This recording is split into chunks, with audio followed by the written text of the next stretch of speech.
Isekai has been around for quite some time now, but only in the past few years has it really begun to surge in popularity.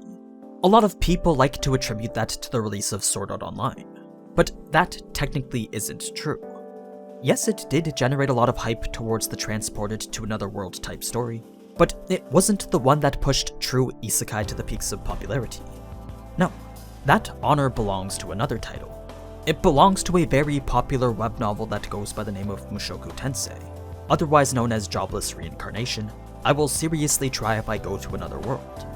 This is a story that has the potential to become the best isekai this season.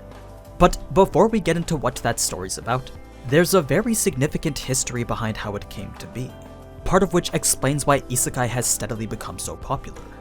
So let's go back in time a little bit. Back to 2012 before Volume 1 had even been published. Like many other successful light novels, Mushoku Tensei first started out as a web novel, one that began on the website Shosetsu. For those of you that don't know, this is a Japanese site where amateur writers can publish their stories as they write them. It was here that Mushoku Tensei first began, and it was here that the main story continued to be published until it concluded after 25 volumes in 2015. That said, it was during these 3 years that two very important things happened. The first was that this story became very popular. It didn't take long for it to become the #1 ranked web novel on the entire platform, a ranking that it would continue to hold for years to come. The second thing was that Sword Art Online was released, a series that brought massive hype to the concept of VR or anything similar. Keep in mind that isekai wasn't even its own genre yet. There did exist a few stories here and there that covered the theme, but no one did it quite the way that Mushoku Tensei did.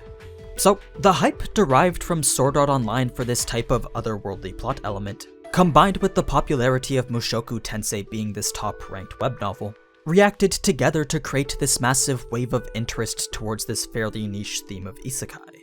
A wave so big that we're still seeing the resonant ripples of it today. That's right. The immense influx of isekai that forced itself into the medium as its own genre was heavily influenced by this single work of fantasy.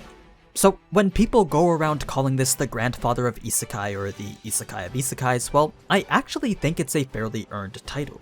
The author definitely put quite a bit of work into creating Mushoku Tensei into what it is. Even if you don't agree with anything I just said, it has proven to be one of the best web novels ever created. It may not be at the top of Shosetsu's ranking anymore, but it has maintained its spot in the top 5 even after all these years, placing itself above both Re:Zero and Overlord. So for a novel to maintain such a high ranking despite being completely finished for over 5 years now, well, that's a pretty noteworthy accomplishment.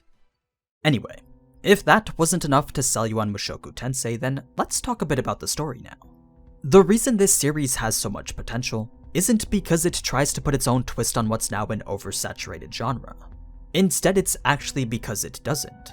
What I mean is that Mushoku Tensei makes the most out of a very standard approach. It has a lot of generic isekai tropes that you may find cliché or overused.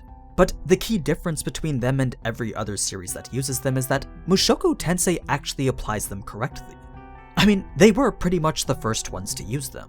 So you could very well say that Mushoku Tensei coined a lot of the typical isekai tropes that we see today. Now, I don't want to spoil exactly how Mushoku Tensei applies these tropes correctly, but I will give a little bit of a vague explanation. Let's take the standard trope of the protagonist reincarnating as someone who's extremely overpowered. Most of the time they'd start out right from the beginning like that. But that isn't how it's done in Mushoku Tensei. No. Instead, our main character is taught how to become stronger. Not through a single training arc or life-changing battle, but instead through years and years of different experiences and encounters that span across numerous volumes of the novel. It's a much more realistic approach to the way our main character is developed. We're not just thrown into the part of his life where he's already the strongest.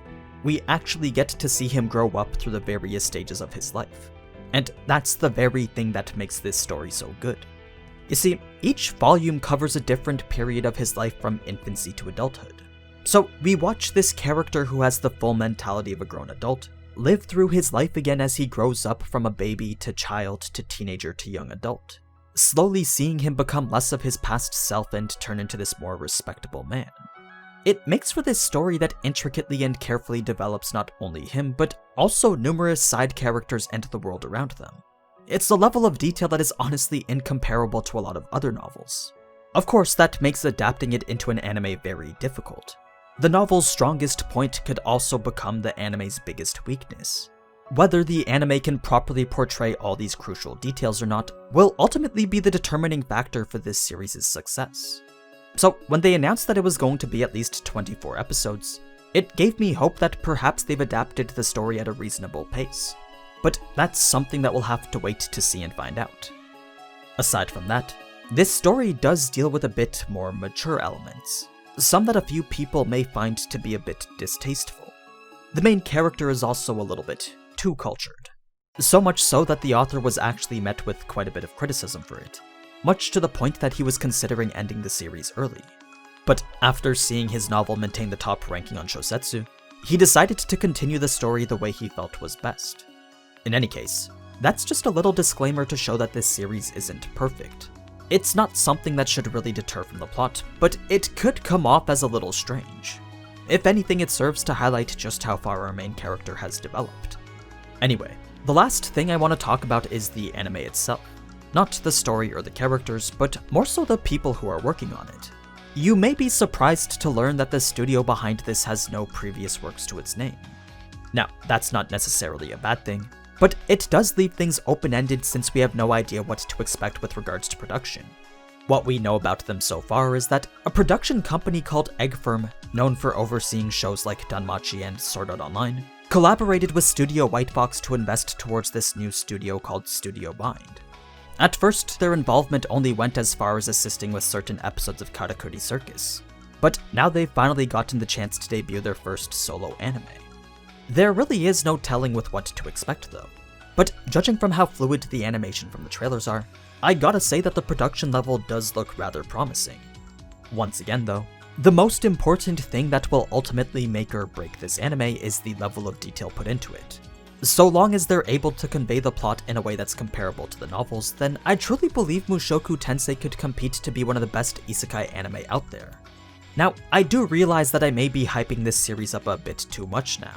It's just that I don't want you to miss out on the very thing that made isekai what it is today. That said, I also don't want to place your expectations beyond what's possible. All I want is for you to give this anime a shot like you would any other one. So hopefully I've been able to convince you to do just that. And if it turns out that you did actually enjoy what you watched, then be sure to come back and let me know what you thought about it. You can also expect a bi-weekly cut content to go along with it. So even if you don't happen to like what the anime's been showing, then perhaps the details I can add will make it a bit more enjoyable. But anyway, that's pretty much all I gotta say about Mushoku Tensei. So, as always, thank you so much for watching, and if you enjoyed this type of anime content, then you already know what to do. So, until next time, ciao!